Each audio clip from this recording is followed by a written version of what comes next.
Enpresako kidea berari esker emankizuna egin dezakegu gaurkoan. Bueno, Kata, egunon. Opa, egunon. Moduz? Ondo, hemen ondo, gustora. Zapago ikusten da. Gustora.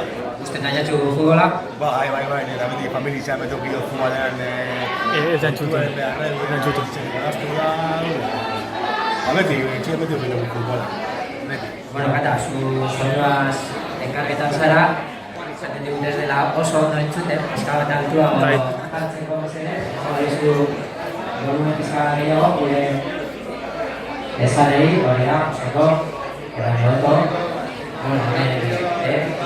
gaztelera esaten dira oso egiteko, ezta? Bueno, Kata, zuek soñoer enpresarekin ibiltzen zareten galikutan, ezta? Bai, batez behitzen guz kontzertua, plazako kontzertua, egiten golan, bat horako eta nebe batutan egiten dago, bai, denetari. Kiroletan eta beste batzutan? Bai, horreko nabien da.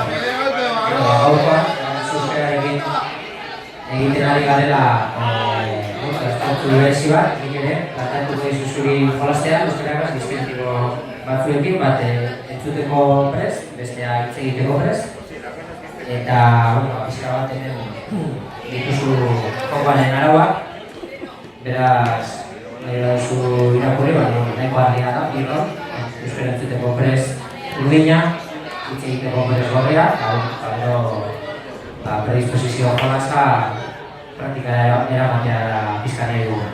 Beraz, zein hau geratzen duzu? Urdina. Urdina entzuteko? Bai. Baina zu, eron egiten duzu, eta? Hau da gorria. Gorria. Hitz egiteko horrean, ez? Bale, nazte egin gara pizka bat. Eskerrik asko eta zure laguntza bikainarekin.